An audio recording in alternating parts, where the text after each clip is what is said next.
Nais nyo bang mag-dual monitor for productivity ngunit limitado ang space sa inyong table? Susubukan nating gawa ng paraan yan. Intro muna tayo. Mga boss, kamusta? Ako po si Curious Kid. Welcome sa aking munting YouTube channel kung saan pwedeng kapulutan ng kaalaman ang pagiging mausisa. Tara, samahan niyo akong tuklasin ang mga bagay na di pa natin alam o naranasan. I-like na rin ang video na to at napakalaking bagay sa akin ang pag-subscribe. Simulan na natin. For today's video ay pagkakasyahin natin ang dalawang display sa isang normal na table na hindi magmumukhang masikip. Studio type lang ang aming bahay kaya ang aking workstation ay nasa corner lamang. Habang ang sukat naman ng aking computer table ay 120 by 60 cm kaya bitin na bitin ito kung dalawang monitor ang ilalagay. Kaya naman plano kong itago ang second monitor sa likod ng aking main display kapag hindi kailangan. Gagamit tayo ng Gasrat monitor wall mount para sa ating second monitor. Ito ang North Value F150.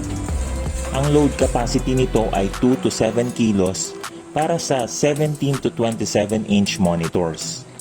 Mayroon itong 2-arm extensions na perfect para maitago ang second display ng maayos.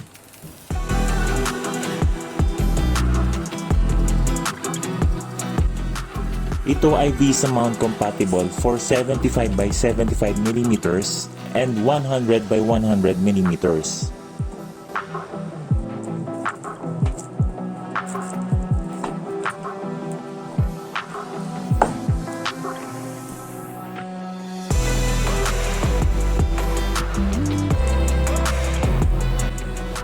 I-unpack na natin ito at ilabas ang components at accessories.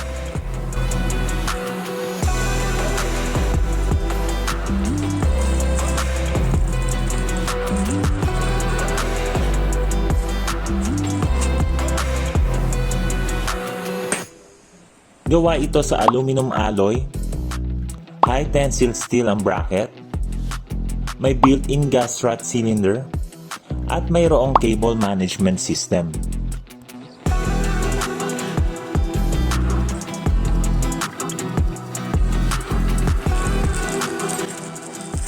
Insert natin ang mga screws at accessories para malaman kung alin ang ating mga gagamitin.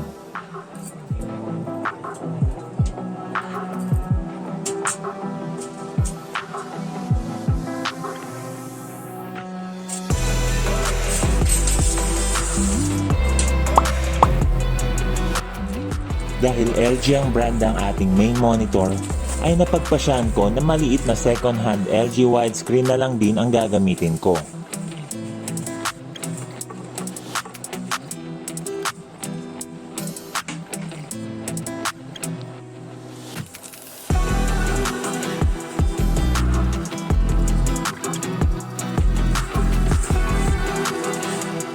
Ito ay may screen size na 20 inches, kaya naman madali lang siyang i-adjust sa kahit anong posisyon at orientation.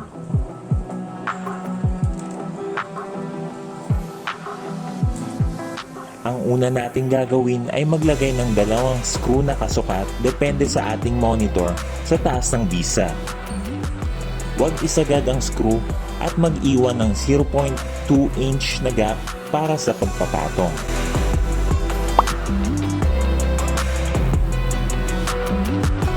Markahan ang mounting holes. I-check ang bubble sa guide kung nasa gitna para makasiguradong naka-level. Butasan gamit ang 3/8 inch masonry drill bit sa lalim na 2.4 inches.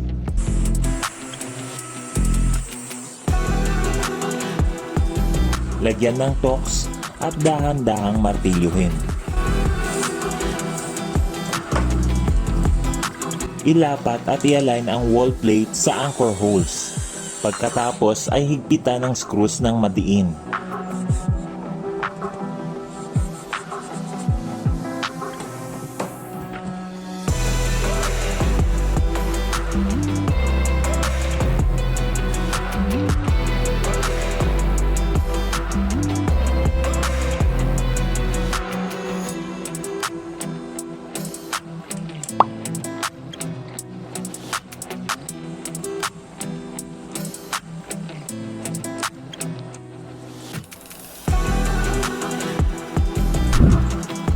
Ipatong na natin ang display sa naka-install na bracket.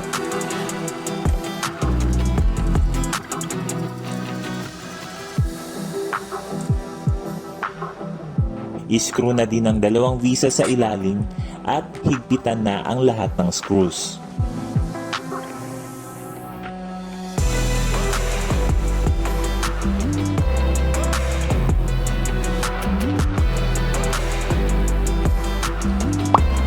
Maaari nating i-adjust ang gas strut pressure gamit ang supplied Allen key.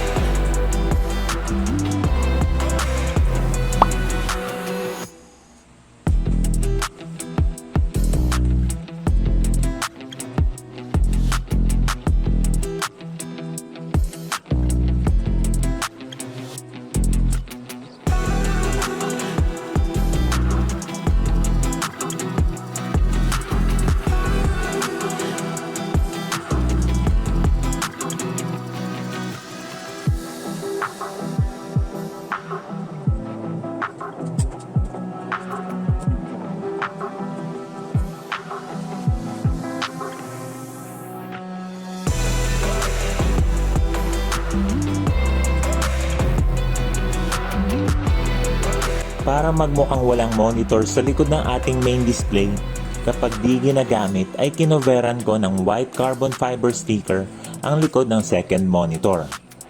Pati na rin yung arm na kita sa gilid at nilagyan ko rin ng cable sleeve at cover yung wires para mag-camouflage sa white background. Ayan, maayos nating nailagay ang ating second monitor sa maliit nating table na naging functional at hindi nakokompromiso ang minimalist design. Parang naging wireless at floating lang ang second display dito sa side.